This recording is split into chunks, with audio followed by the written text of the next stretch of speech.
Binlerce yıl önce inşa edilen piramitler, gizli firavunlar, tanrıların gücü ve insanın ölümden sonraki yolculuğu. Her biriyle tarihin en esrarengiz medeniyetlerinden biri hala gözlerimizin önünde duruyor. Ama bugün bildiğimiz tüm Mısır efsanelerini bir kenara bırakıp derinlere inmeye hazır mısınız? Mısır'ın kaybolmuş teknolojilerini, tanrıların insanlarla nasıl ilişki kurduğunu, yeraltı gizemlerini ve daha birçok sırrı birlikte keşfedeceğiz. Bu sadece bir tarih anlatımı değil, zamanın ötesine geçebilecek bir sırrın peşine düşmek. Piramitler sadece taşlardan yapılmış dev yapılar değildir. Belki de yeraltı enerjisini yönlendiren dev santrallerdi. Peki ya Mısır'ın gökyüzüyle olan bağlantısı? Antik tapınaklar gerçekten tanrıların izlerini taşıyor mu? Hep merak ettiğiniz bu soruların cevaplarını günümüz bilim insanlarının görmediği bakış açısıyla bugün ortaya çıkarıyoruz. Hazırsanız Mısır'ın karanlık sırlarına doğru bir yolculuğa çıkıyoruz.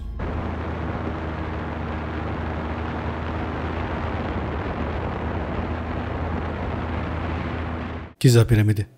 Sıradan bir mezar mı yoksa fazlası mı?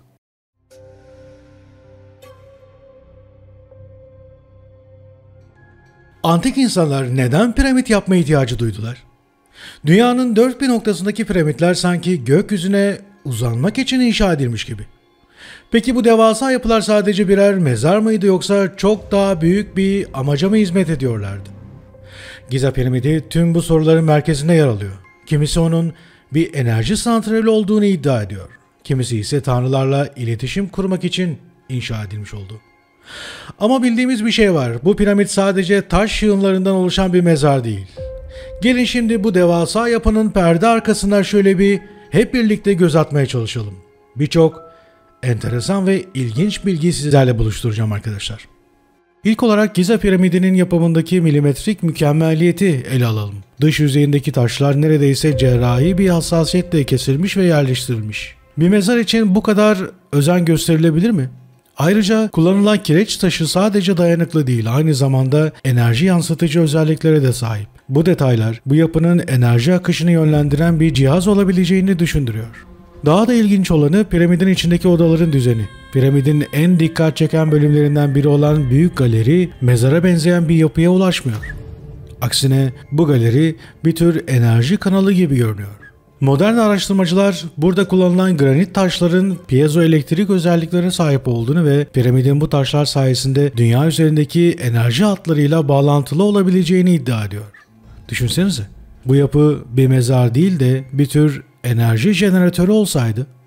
1993'te Giza piramidinin hemen altında keşfedilen Osiris şaftı bu teorileri daha da güçlendiriyor. Şaftın içinde bulunan su deposu ve taş platform sıradan bir mezar odasına hiç benzemiyor. Üstelik platformun üzerindeki semboller buranın ritüeller için kullanıldığını gösteriyor. Peki bu ritüeller kim için yapıldı? Firavunlar mı yoksa tanrılar mı? Daha çarpıcı olanı ise bazı teorilere göre bu şaftın bir geçit ya da bağlantı noktası olduğu. Eğer bu doğruysa Giza piramidi sadece dünyaya ait bir yapı olmayabilir. Bir de piramidin tepesindeki altın kaplama meselesi var. Efsanelere göre piramidin zirvesinde bulunan bu kaplama enerjiyi toplamak ve gökyüzüne göndermek için kullanılıyordu. Belki de bu yapı eski insanların tanrılarla iletişim kurmak için tasarladığı bir antendi. Bununla birlikte Giza piramidinin çevresindeki kazılarda bulunan tüneller ve gizli odalarda bu teoriyi aslında nispeten destekliyor. Ancak bu tünellerin bir kısmı kapatılmış ve bu konuda kamuya çok az bilgi verilmiş. İnsan sormadan edemiyor. Burası ne saklıyor olabilir? Antik tarihçi Herodot, Giza piramidi hakkında yazdığı metinlerde bu yapının sadece bir mezar değil, aynı zamanda sonsuzluk için inşa edilmiş bir kapı olduğunu belirtir. Bu ifade piramidin yalnızca ölüler için değil, aynı zamanda yaşayanlar ve hatta tanrılar için bir geçit olabileceği fikrini güçlendiriyor. Modern bilim adamları hala piramidin amacını çözmeye çalışıyor. Ancak bu yapı her geçen gün daha fazla sır barındırıyor gibi görünüyor. Sonuç olarak Giza piramidi hakkında kesin bir sonuca ulaşmak zor. Bir mezar mı, enerji santrali mi, yoksa çok daha büyük bir şey mi? Bilmediğimiz tek şey bu yapının amacını anlamanın sadece Mısır tarihini değil, insanlık tarihini de tamamen değiştirebileceği. Ve belki de bu sırları çözmek geleceğin kapılarını aralayacak en önemli adım olacak. Bazen önemli olan algılayabildiğimiz değil, algılayamadığımız şekilde düşünmeye çalışmaktır. Belki de sırlar o zaman daha kolay çözülebilir. Dendera ışığı, Antik Mısır'ın elektrik sırrı. Düşünün, binlerce yıl önce elektrikle çalışan bir teknolojiye sahip bir medeniyet var. Ampuller, kablosuz enerji ve aydınlatma sistemleri. Ama bu teknolojiler kaybolmuş, tarihin karanlıklarına gömülmüş. Şimdi size bir soru: eğer antik insanlar gerçekten elektriği biliyorlarsa bunu nasıl keşfettiler ve neden bu bilgi günümüze kadar ulaşmadı? Bu sorunun cevabını aramak için Antik Mısır'ın Dendera Tapınağı'na gidelim. Ve burada belki de tarihin en büyük sırlarından biriyle karşılaşacağız. İsmi Dendera ışığı. Dendera Tapınağı'nın kabartmalarına baktığınızda modern bir ampulü andıran bir figür dikkatinizi çeker. İlk bakışta bu sadece bir sanat eseri gibi görünebilir. Ancak figüre yakından baktığınızda uzun bir kabarcığın içinden geçen bir yılan sembolü ve bu kabarcığı destekleyen bir taban görürsünüz. Bazı araştırmacılar bu figürün Antik Mısır'ın elektrik teknolojisine sahip olduğuna dair bir ipucu olduğunu iddia ediyor. Peki gerçekten öyle olabilir mi? Bu modern elektriğin bir prototipi miydi?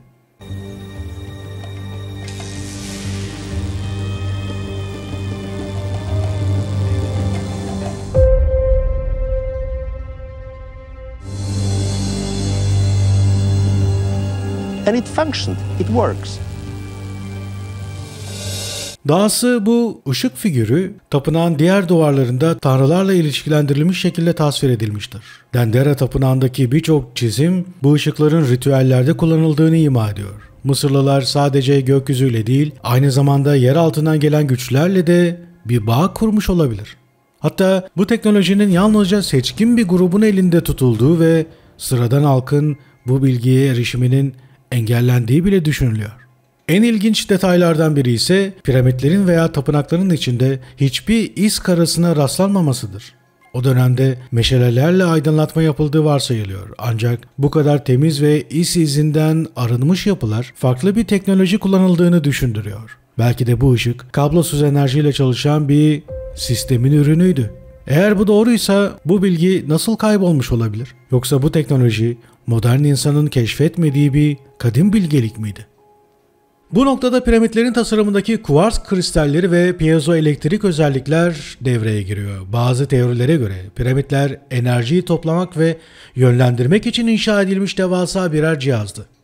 Yüksek titreşimli enerjiler kuvars kristalleri aracılığıyla bir aydınlatma sistemine dönüştürülmüş olabilir. Eğer piramitler bu kadar ileri bir teknolojiye sahip değilse bu bilgi kimden gelmişti? Ve işte burada Nikola Tesla devreye giriyor. Tesla enerjiyi kablosuz olarak iletme fikrini Antik Mısır'daki piramitlerden ilham alarak geliştirdiğini söylemişti. Tesla'nın çalışmalarında bahsettiği rezonans frekansları aslında Dendera ışığının nasıl çalıştığını belki de açıklıyor olabilir. Ne dersiniz? Eğer bu doğruysa Mısır teknolojisi sadece bir geçmiş efsanesi değil, aynı zamanda bugünün dünyasında hala etkili bir bilgi kaynağı anlamına gelir. Son olarak bir soru daha. Bu bilgi gerçekten Mısırlıların keşfi miydi, yoksa bu bilgi onlara başka bir yerden mi verildi? Çünkü Antik Mısır tanrıların öğretisiyle inşa edilmiş bir uygarlık olarak biliniyor. Tanrılar bu bilgiyi neden sadece belirli bir gruba verdi ve bu sırlar neden tarihin karanlıklarında kayboldu? Belki de bu insanlık tarihinin en büyük kaybı ya da bir şekilde gizlendi. Osirion Tapınağı, modern bilime meydan okuyan kadim bir yapı. Düşünün, binlerce yıl önce bugünün teknolojisine meydan okuyan bir yapı inşa ediliyor. Devasa taş bloklar hassas bir şekilde kesilmiş ve öyle bir düzenle bir araya getirilmiş ki modern makineler bile bu işi yapmakta zorlanır.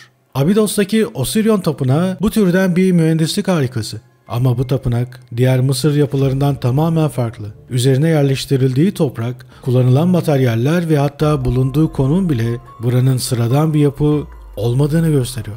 Osirion Tapınağı'nın en dikkat çekici özelliği devasa taş bloklardan oluşması. Bu bloklar sıradan taşlar değil. Her biri tonlarca ağırlığında ve milimetrik bir hassasiyetle kesilmiş. Sadece bu taşların nasıl kesildiği değil, aynı zamanda nasıl taşındığı da büyük bir muamma. Çünkü tapınak Nil Nehri'nin bir kolunun tam üzerine inşa edilmiş. Peki bu yapı neden böyle bir yere kurulmuştu? Bazı teorilere göre Osirion Tapınağı sadece bir tapınak değil, aynı zamanda bir su tribünü olarak kullanılmış olabilir. Evet, yanlış duymadınız. Bir enerji üretim merkezi. Bu teoriyi destekleyen birçok detay var. Tapınağın altında bulunan su kanalları sadece birer dekorasyon değil. Bu kanallar suyun yönlendirilmesi ve enerji akışını kontrol etmek için tasarlanmış olabilir. Eğer bu doğruysa Antik Mısır yalnızca bir medeniyet değil, aynı zamanda bir teknoloji üssü olarak da tarihe geçmiş olabilir. Osirion Tapınağı'nın duvarlarında bulunan semboller ise bu teoriyi daha da ilginç hale getiriyor. Bazı semboller modern makinelere benzerlik taşıyor. Özellikle suyla ilgili olan tasvirler, Mısırlıların suyu bir enerji kaynağı olarak kullandığını düşündürebilir. Peki bu bilgi Mısırlılara nereden gelmişti? Tanrılardan mı yoksa kaybolmuş bir uygarlıktan mı? Araştırmacılar bu yapının sırlarını çözmek için onlarca yıl çalıştı. Ancak bugün bile Osirion Tapınağı'nın gerçek amacı tam olarak anlaşılabilmiş değil. Tapınağın yapısal özellikleri modern mühendislik standartlarının bile ötesinde değerli arkadaşlar. Üstelik bu yapı piramitlerle aynı dönemde inşa edilmiş gibi görünmüyor. Belki de burası piramitlerden çok daha eski bir uygarlığın kalıntısı. Ve şimdi sizi bir başka soruyla baş başa bırakacağım. Eğer Osirion Tapınağı gerçekten bir enerji kaynağı olarak inşa edildiyse bu teknoloji neden kayboldu? Daha da önemlisi bu bilgi neden tarihin derinliklerine gömüldü? Belki de bu sadece bir tapınak değil, insanlık için gönderilmiş bir mesaj olabilir. Ve bu tip konular neden okullarda okutulmuyor? Piramitlerin akustik mucizesi, sesin gücü ve gizemi. Büyük piramidin içinde seslerin bambaşka bir dünyaya dönüşebileceğini söylesem inanır mısınız? Düşünsenize, devasa taş bloklarla inşa edilmiş, harika bir mühendislik eseri olan piramitler sadece mezar olarak kullanılmadı. Aynı zamanda sesin gücünü yönlendiren ve enerji alanları oluşturan birer cihaz gibiydi.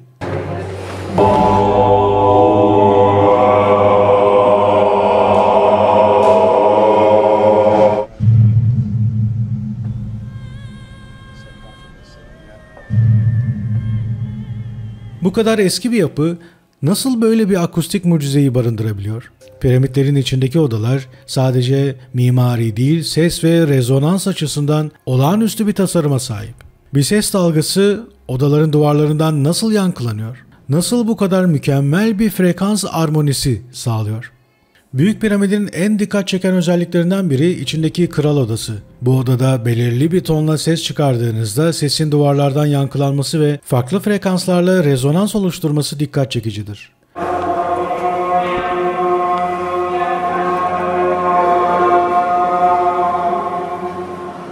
Ses her yöne yayılmak yerine tam anlamıyla odanın yapısıyla uyum içinde hareket eder. Peki bunun sebebi nedir? Sadece bir tesadüf mü yoksa bilinçli bir şekilde yapılmış bir tasarım mı? Akustik uzmanı Tom Denley bu yapının dünyanın doğal frekanslarıyla uyumlu olduğunu ve bir tür enerji titreşimi yaymak için kullanıldığını ileri sürüyor. Eğer doğruysa piramitler sadece fiziksel yapılar değil, gizli bir enerji cihazı işlevi görmüş olabilir.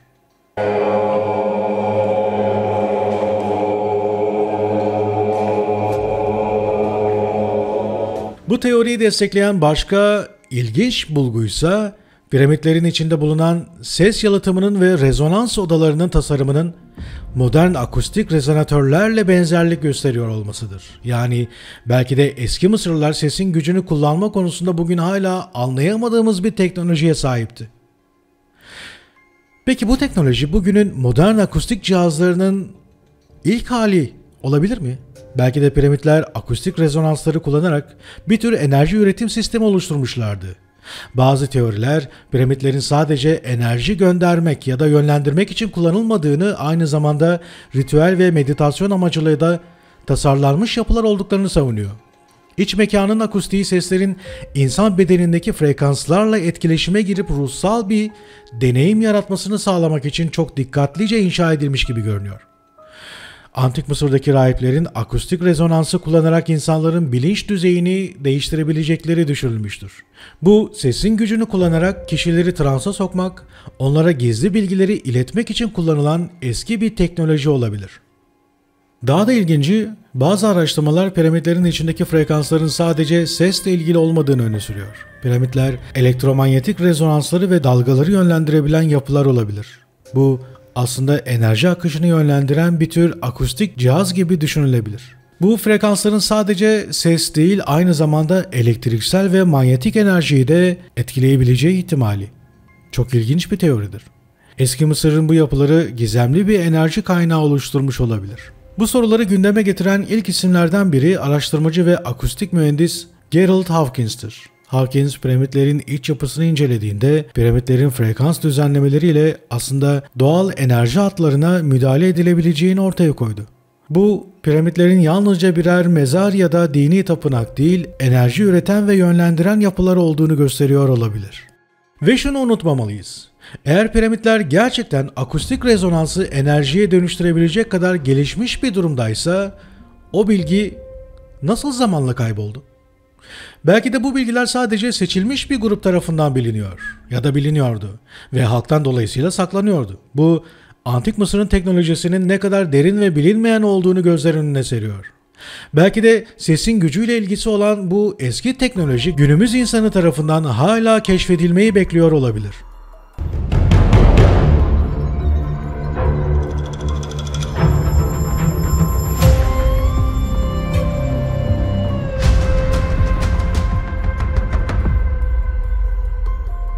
Serapium ve devasa granit tabutlar. Kaybolan teknolojinin izi. Bir an için Memphis yakınlarındaki Serapium'a adım attığınızı hayal edin. Çevreniz devasa granit tabutlarla dolu. Her biri yüzyıllarca süren bir sırrı barındırıyor gibi. 100 ton ağırlığındaki bu tabutlar, antik dünyanın inşaat teknolojilerinin bugünkü anlayışımızla karşılaştırıldığında inanılmaz derecede ileri düzeyde görünüyor. Ama bir soru var. Bu kadar büyük ve ağır tabutlar neden yapıldı? Kimlerin kullanacağına dair bir fikir bile yokken bu devasa yapıları inşa etmek neden bu kadar önemliydi? İsterseniz biraz daha derine inelim. Serapium'daki granit tabutların büyüklüğü ve ağırlığı modern mühendisliğin bile zorlanacağı kadar çarpıcı. 100 tonluk taşlar.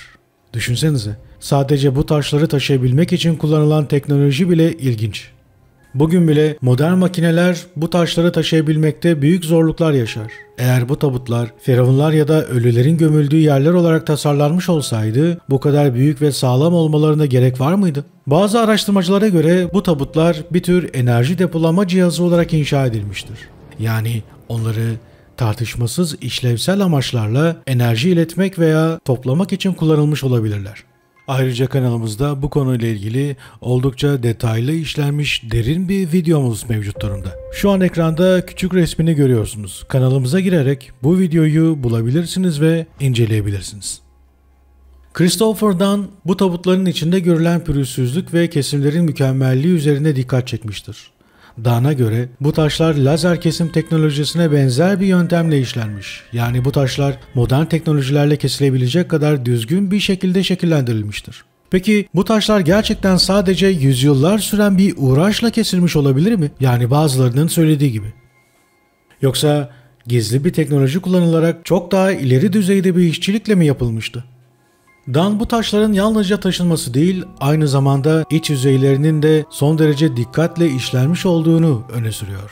Bunun günümüzün lazer teknolojilerine benzer bir yöntemle yapılmış olabileceğini iddia ediyor.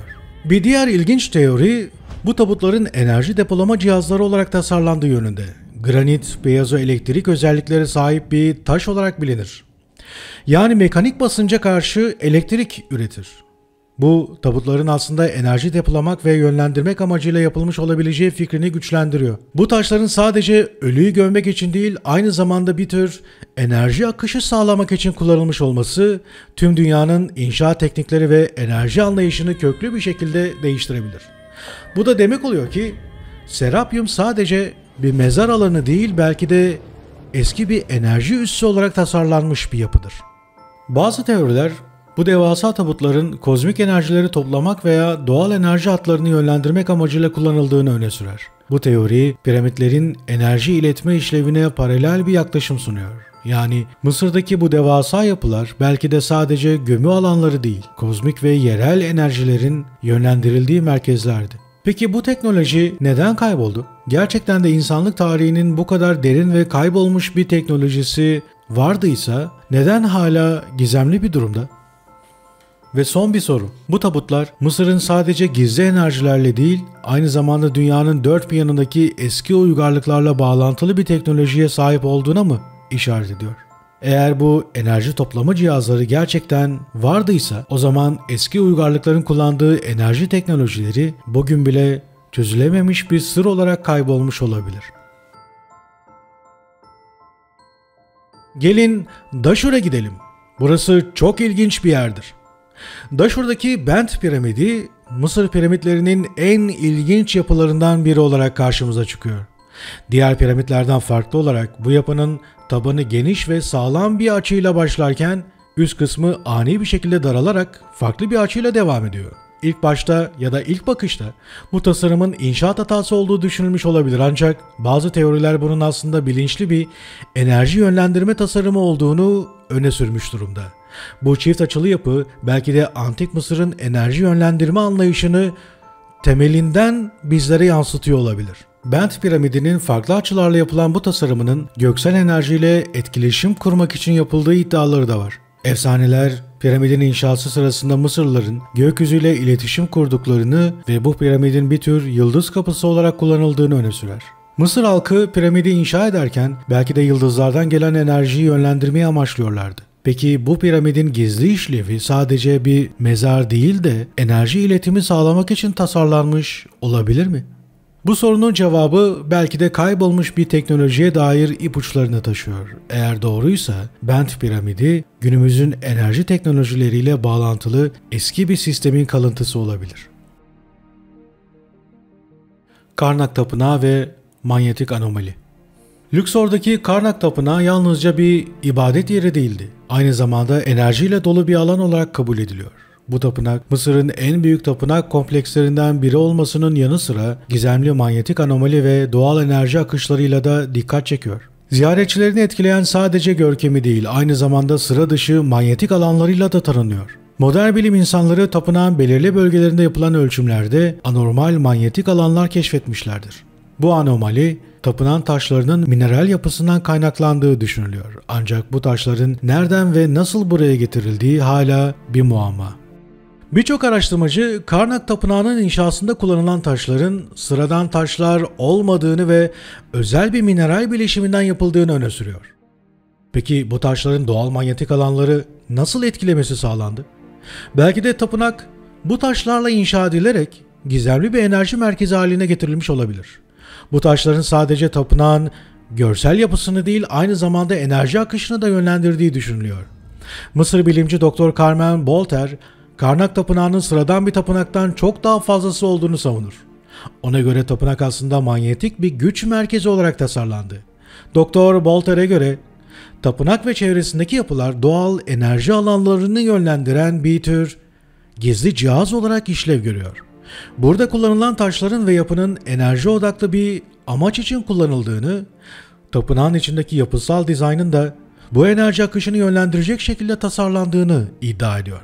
Birçok araştırmacı ve gezgin Karnak'ın aslında bir gizli teknoloji merkezi olabileceğini düşünüyor. Eğer bu teori doğruysa o zaman tapınak sadece bir ibadet alanı değil, aynı zamanda enerji üretmek ve iletmek için kullanılan bir yapıydı. Karnak Tapınağı o dönemin bilimsel ve mühendislik harikalarından biri olarak Antik Mısır'ın kaybolmuş enerji teknolojilerine dair önemli bir ipucu taşıyor olabilir.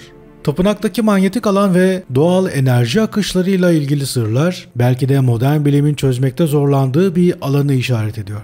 Sonuç olarak Karnak Tapınağı sadece Mısır'ın dini mirası değil, enerji ve manyetik alanlardan anlayan bir medeniyetin izlerini taşıyan gizli bir enerji merkezi olabilir. Dr. Bolter'ın teorileri bu tapınağın sadece göksel enerjiyi yönlendirmek amacıyla değil, aynı zamanda doğal güçleri toplamak ve insanların ruhsal durumlarını değiştirmek için kullanıldığı ihtimalini de gündeme getiriyor. Belki de Karnak Tapınağı günümüzden binlerce yıl önce keşfedilen bir enerji cihazının kalıntısıydı ve bu sırlar henüz tam anlamıyla çözülememiştir ve çok daha fazlasını da barındırmaktadır. Sakkara'nın basamaklı piramidi ve yeraltı tünelleri. Gizemli enerji yolları. Mısır'ın en eski piramidi olan Sakkara basamaklı piramidi yalnızca dış yapısıyla değil, yer altındaki gizemli tünel ağıyla da dikkat çekmeye devam eder. Bu antik piramit, Antik Mısır'ın en eski yapılarından biri olsa da sadece görünür yapılarıyla değil, derin yeraltı sırlarıyla da insanlık tarihinin en ilginç buluntularından biri olarak öne çıkıyor. Piramidin tabanında bulunan labirent sistemleri günümüze kadar birçok teorinin ortaya çıkmasına neden olmuş durumda. Peki bu tünellerin amacı neydi? Birçok araştırmacı bu yeraltı tünellerinin firavunların mezarlarına ait olmadığı, aksine tanrıların sırlarını saklamak amacıyla inşa edildiğini ve tanrıların da saklandığını ortaya çıkarıyor. Mısır mitolojisinde tanrılarla ilgili bilgiler genellikle yer altına gömülür ve halktan gizlenir. Belki de bu tüneller gizli bir bilgi kaynağını korumak için inşa edilmişti. Ancak burada daha da dikkat çekici olan şey tünellerin enerji akışlarını yönlendirmek amacıyla kullanılmış olabileceği. Bazı teoriler bu tünellerin yer altındaki enerji hatlarını yönlendiren bir sistem olarak tasarlandığını öne sürer. Yani tünellerin sadece birer geçit değil, birer enerji hattı olduğunu düşünenler vardır. Öne sürülen bir başka çarpıcı teori ise bu labirentlerin sadece Antik Mısır halkı tarafından değil, uzaylılar tarafından inşa edilmiş olmasıdır. Evet, doğru duydunuz, uzaylılar. Bazı araştırmacılara göre bu tünellerin yapımı Antik Mısır'ın teknoloji seviyesinin ötesinde bir şeyleri işaret ediyor. Mısır'da başka hiçbir yapıda görmediğimiz kadar karmaşık bir enerji akışı ve yapı düzeniyle karşı karşıyayız. Tünellerin frekansları, dalgaları yönlendirme kabiliyetine sahip olması, bunun sadece bir yeraltı geçidi değil, gizemli bir enerji merkezinin parçası olduğu düşüncesini doğuruyor. Eğer bu teoriler doğruysa, Sakkara basamaklı piramidi sadece bir gömüt yapısı değil, aynı zamanda doğal enerji akışlarını yönlendiren bir cihaz olabilir. Piramidin ve tünellerin düzenlemeleri aslında eski Mısırların sadece mezar yapmadığını, kozmik enerjileri yönlendirmek için bir tür enerji cihazı inşa ettiğini gösterebilir. Peki bu yapılar günümüzde kaybolmuş bir bilgiyi saklıyor olabilir mi? Mısırlılar tünelleri bilinçli olarak bir enerji merkezine dönüştürmüş olabilirler. Sakkara'nın basamaklı piramidi ve tünelleri belki de bugün bile keşfedilmemiş eski bir teknolojinin izlerini taşır. Tünellerin işlevi enerji akışını yönlendirmekten belki de dünyanın enerji hatlarını denetlemeye kadar uzanıyor olabilir. Eğer bu doğruysa yeraltı sistemleri sadece bir geçit değil, çok daha derin bir amaca hizmet eden eski bir enerji cihazı olabilir. Abu Sir piramidi ve gizli odanın sırrı. No.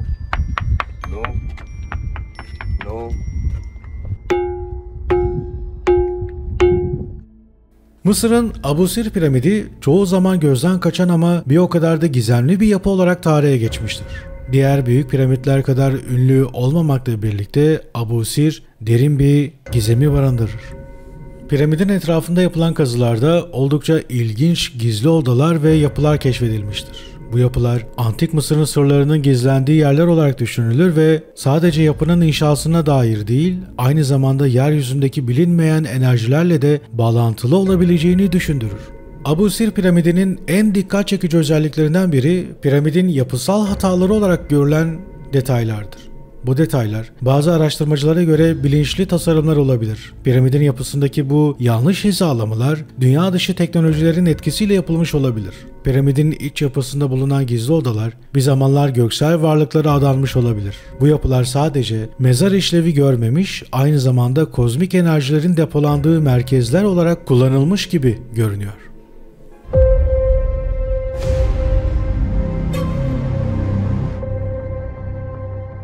Abydos helikopter sembolü. Antik teknoloji veya uzaylı izleri mi? Abydos tapınağının duvarlarında tarihteki en gizemli sembollerden bazıları yer alır. Modern helikoptere, uçaklara ve hatta denizaltılara benzeyen figürler Antik Mısır'ın kalıntılarında adeta geleceğe dair bir iz bırakmış gibi görünüyor. Bu semboller eski teknolojileri mi işaret ediyor yoksa çok daha derin bir sır mı taşıyor? Düşünsenize, bu figürler eski Mısır'ın uzaylılarla teması veya gelişmiş teknolojilerle olan ilişkisini yansıtıyor olabilir. Aslında her şey burada değişiyor ama yine de ana akım bilim insanları bu konuda inanılmaz kötü bir açıklama yapmıştır. Bazı bilim insanları bu sembollerin tesadüf sonucu ortaya çıkmış olduğunu veya kazı sırasında bir hata olduğunu savunuyor. İnanılmaz bir açıklama. Ne bilime yakışıyor ne de insanları aydınlatmakla görevli olan bilim insanlarına. Pek çok araştırmacı için bu figürler hala büyük bir sır barındırıyor. Helikopter ve uçak gibi görünen semboller o dönemin teknolojik anlayışıyla çelişiyor. Peki eğer bu semboller gerçekten eski bir uzaylı teknolojisinin izleri ise ne anlama geliyor? Mısır gerçekten uzaylılarla iletişim kurmuş olabilir mi? Bu semboller eski Mısır'ın gizli bilgileri ve kaybolan teknolojilerinin ipuçlarını taşıyor olabilir. Belki de bu figürler günümüzün modern makineleriyle benzer şekilde tasarlanmış ilk hava araçlarının prototiplerini gösteriyor. Eğer bu semboller doğru bir şekilde yorumlanabilirse belki de antik Mısır halkı bizim şu anda dahi anlayamadığımız bir gelişmiş teknolojiye sahipti. Bazı teoriler uzaylıların antik Mısır'a teknolojik bilgi sağladığını öne sürer. Bu semboller aslında uzaylı varlıklardan alınan bir öğretiyi yansıtıyor olabilir. Mısır'daki tanrılar aslında uzaydan gelen varlıklar ve Mısırlılar bu teknolojiyi gizli semboller aracılığıyla saklıyor ya da iletiyor olabilirlerdi. Peki bu semboller gerçekten geçmişin kaybolmuş teknolojilerine dair bir işaretlerini mi barındırıyor? Sonuç olarak Abydos Tapınağı'ndaki helikopter sembolü Antik Mısır'ın teknolojik anlayışının çok ötesinde bir sır taşıyor olabilir. Bu semboller uzaylıların insanlık tarihine etkisi veya gelişmiş antik teknolojiler hakkında daha fazla bilgi edinmemize kapı açacak bir anahtar gibi. Eğer bu semboller gerçekten doğru yorumlanırsa belki de gizli tarihimizi ortaya çıkaran büyük bir keşfe adım atmış olacağız. Dolayısıyla bu sembollerin ya da bu çizimlerin çok iyi bir şekilde yorumlanması ve dolayısıyla üzeri kapatılmadan ya da karartılmadan halka aktarılması gerekiyor. Göbekli Tepe ile Antik Mısır arasındaki bağlantı, zamanın ve bilgilerin ötesinde bir bağ. Düşünün, Mısır ve Göbekli Tepe arasındaki bir bağlantı binlerce yıl öncesine dayanan bir gizem barındırıyor. Türkiye'deki Göbekli Tepe, Mısır'dan bile daha eski bir uygarlığa ait izler taşıyor. Ancak bu iki antik yapı arasında şaşırtıcı benzerlikler bulunuyor. Hem yılan figürleri hem de her iki bölgenin de dünyanın enerji hatları üzerinde yer aldığı iddiaları. Bu iki kültürün gizli bir bağa sahip olabileceğini düşündürüyor. Peki gerçekten de bu iki yer arasında bir bağlantı var mı? Yoksa bu sadece bir tesadüf mü? Göbekli Tepe'deki taş sütunlarda görülen yılan figürleri aslında Mısır'daki tanrılarla doğrudan ilişkilendirilen sembollerle örtüşüyor. Mısır'daki yılan tanrısı Apep, karanlık ve kaosun sembolüydü. Bu figürler yılanın gücünü ve ilahi bilgiyi simgeliyordu. Göbekli Tepe'nin taşlarında da benzer yılan figürleri bulunuyor ve bu figürler Mısır'daki tanrıların gücünü yansıtmakla kalmayıp aynı zamanda bu iki bölgenin de gizli bilgileri paylaşan bir medeniyetin parçası olduğunu ima ediyor olabilir. Devamında bazı araştırmacılar Göbekli Tepe halkının zamanla Mısır'a göç ettiğini ve oraya getirdiği bilgileri Mısır uygarlığının temellerini atarken kullandığını öne gösteriyor. Bu teorilere göre Göbekli Tepe'nin inşa edildiği dönemde var olan bir toplum aslında Mısır'a doğru göç etmiş ve bu bilgiyi taşıyarak yeni bir uygarlığın temellerini atmıştır. Eğer bu doğruysa Mısır uygarlığının kökeni düşündüğümüzden çok daha karmaşık ve derin bir yapıya sahip olabilir. Eğer bu bağlantı doğruysa Mısır uygarlığının temelleri daha eski bir medeniyetin bilgileriyle şekillenmiş anlamına gelir. O medeniyette Göbekli Tepe halkıydı. Gerçekten de antik uygarlıklar arasında hiç farkında olmadığımız bir bağ ya da bağlantı ya da bir soy olabilir mi? 5000 yıllık gizemli Sabu diski. 19 Ocak 1936'da İngiliz arkeolog Walter Bryan Emery tarafından Mısır'daki Saqqara nekropolünde yapılan bir kazı sırasında ilgi çekici bir eser ortaya çıkarıldı. Keşif, 1. Hanedan döneminde yaşayan Sabu adlı önde gelen bir Mısırlı yetkilinin mezarı olan Mastaba S3111'de gerçekleşti. Söz konusu eser 61 santim çapında ve maksimum 10 santim kalınlığında duran iç bükey bir arduvaz disktir. Dış kenardan uzanan 3 kanat veya lob gibi görünen oyuklarla çevrili. 8 santimetre çapında merkezi bir deliğe sahiptir. Bu ayırt edici konfigürasyon diske 3 geniş kollu bir direksiyon simidine üstten bir benzerlik kazandırıyor. Başlangıçta mezar odasında Sabu'nun iskeletinin yanında parçalanmış olarak bulunan Emery, eseri özenle restore etti. Bugün Kahire'deki Mısır Müzesi'nde Sabu diski adı altında sergilenmektedir. Dikkat çekici bir şekilde böylesine benzersiz bir şekle sahip bilinen tek eski Mısır parçası olarak duruyor. Ve bu metal gibi görünse de tamamıyla granittir. Granite bu şekli vermekse şu an açıklanabilecek bir durum değil. Zor üretimine rağmen Sabu diski çeşitli nedenlerle önemli bir tarihsel değere sahip. Geç hanedan öncesi dönem ve 1. hanedan döneminde yaygın olarak gelişmiş taş işçiliğinin belki de muhteşem bir kanıtı olarak duruyor ve Büyük Piramitler döneminden önce bile eski Mısır zanaatkarlarının olağanüstü becerilerini sergiliyor. Fakat bunu yapabildilerse ve bir şekilde ustalık gerektiren çalışmalarsa bunun neden devamı ya da benzerleri yok sorusuna ise cevap verilemiyor. Antik Mısır tarihinin en gizemli buluntularından biridir. Tarihin kaybolmuş sırlarını açığa çıkarmak sadece eski taşları incelemek değil, aynı zamanda bilinçaltımıza gömülü olan kadim bilgileri de keşfetmektir. Belki de Mısır'ın piramitleri sadece taş yığınları değildir. İnsanlığın kaybolmuş bir gücünün izleridir. Bu sırları çözerken geçmişin bize ne kadar uzak olduğunu değil, aslında bizim geçmişimizle nasıl bir bağ içerisinde olduğumuzdur. Eğer enerji ve teknoloji evrensel bir dilse belki de Mısır bu dili çok daha önce çözmüş ve bizlere fısıldamış ya da fısıldamaya hala devam etmektedir. Evet değerli arkadaşlar, ben Volkan Çelik. Gizemleri birlikte çözmeye devam ediyoruz. Videomuza yorumlarınızla bana lütfen eşlik edin arkadaşlar. Bir like bırakın, videomuzu kendi sosyal mecralarınızda elinizden geldiğince paylaşın. Yeniden görüşeceğiz. Kendinize çok iyi bakın. Hoşça kalın.